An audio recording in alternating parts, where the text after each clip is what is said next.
വളരെ സങ്കടകരമായ ഒരു വാർത്തയാണ് ഇന്ന് നമ്മുടെ മുന്നിൽ വന്നിരിക്കുന്നത്. പുളിക്കൽ സിയാങ്കണ്ടം മുള്ളിയോളി എന്ന സ്ഥലത്ത് കിണറിൽ ഒരു സ്ത്രീ മരിച്ച നിലയിൽ കണ്ടതായി വിവരം അറിയിച്ചു. സിയാങ്കണ്ടം മുള്ളിയോളി സ്വദേശി കൊലത്തി എന്ന 80 വയസ്സുള്ള ഒരു സ്ത്രീയാണ് മരണപ്പെട്ടത്. 3 ദിവസം മുന്നേ മേലെ കടയിൽ നിന്നും തക്കാളിയും പച്ചക്കറി സാധനങ്ങളും വാങ്ങിയതായി നാട്ടുകാർ പറയുന്നു. എവിടെയുള്ള സ്ത്രീയാണത്?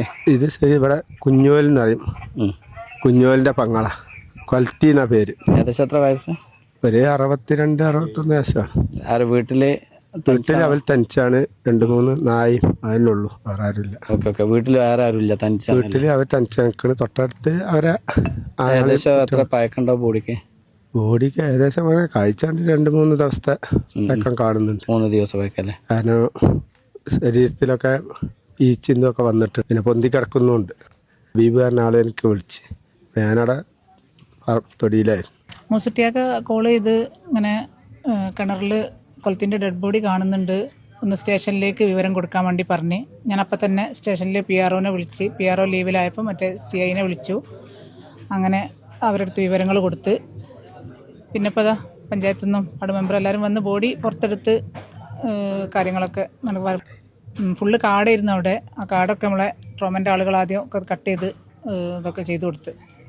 നമ്മളോടൊപ്പം വാർഡ് കൗൺസിലറാണ് ഇപ്പോൾ ഉള്ളത്. ഇപ്പോൾ ഇന്നാണ് ഇപ്പോൾ ഞാൻ അറിയണത്. ഹുസൈൻ കാക്ക എന്ന് പറഞ്ഞ ഒരാളുണ്ട് ഇവിടെ അടുത്ത്. അവർ വിളിച്ച് പറഞ്ഞതാണ്. ഇത് കൂടെ മീൻകാർ പോകുമ്പോൾ അവർ ആണ് ഹുസൈൻ കാക്കനോട് പറഞ്ഞത്. അങ്ങനെ അവർ അപ്പോൾ തന്നെ എന്നോട് വിളിച്ചു. അപ്പോൾ നമ്മളെ കിണറിലെ ബോഡി ആദ്യം കണ്ടൊരു വ്യക്തി ഉണ്ട് ഇവിടെ. അപ്പോൾ അദ്ദേഹത്തിനോട് ചോദിക്കാൻ പറ്റും, എന്താണ് സംഭവം, എങ്ങനെയാണ് നടന്നത്? എന്ന് പറഞ്ഞാൽ വെള്ളത്തിന് മണം വന്നപ്പോൾ വന്ന് നോക്കിയതാണ്. സ്മെല്ലടിച്ചപ്പോൾ നിങ്ങളാണ് ആദ്യം കണ്ടത്? ഞാൻ ആദ്യം കണ്ടത്. സ്മെല്ലടിച്ചപ്പോൾ നിങ്ങൾ വന്നതാണോ? വന്നതാണ്. സ്ത്രീ ആള് എവിടെ ഉള്ളതാണ്? ഈ പരിസരത്തുള്ളതാണോ? അവിടെ അടുത്തുള്ള തന്നെ. ഇവിടെ ആ കിണറിന്റെ തൊട്ടടുത്ത് പരിസര പ്രദേശങ്ങളിലൊക്കെ കംപ്ലീറ്റ് കാട് മൂടി നടക്കുന്ന ഒരു അവസ്ഥയാണ് കേട്ടോ. അത് നമ്മുടെ ട്രോമക്കാർ വളണ്ടിയേഴ്സാണ് ഈ വിവരം അറിഞ്ഞപ്പോൾ ആദ്യം തന്നെ അത് ഫസ്റ്റ് ചെയ്തത് അത് കാട് വെട്ടിക്കാണ്. എന്നിട്ടാണ് എന്ത് ചെയ്യുക, കാട് വെട്ടിയതിന് ശേഷം പിന്നെ ബോഡി എടുക്കാനുള്ള തയ്യാറെടുപ്പുകളാക്കിയത്. അപ്പോൾ ഇത്രയും കാട് മൂടി ഒരു വഴി പോലും ഇല്ല. അപ്പോൾ ചെറിയൊരു ഇടവഴിയാണ് അതിലുള്ളത്. ആ ഇടവഴി കൂടെയാണ് ആ സ്ത്രീ പോയത്. അപ്പോൾ എങ്ങനെ വീണ് എങ്ങനെ മരണപ്പെട്ടു എന്നൊന്നും അറിയില്ല. പോലീസ് ഇൻക്വസ്റ്റ് നടത്തുന്നുണ്ട്. ഓക്കെ.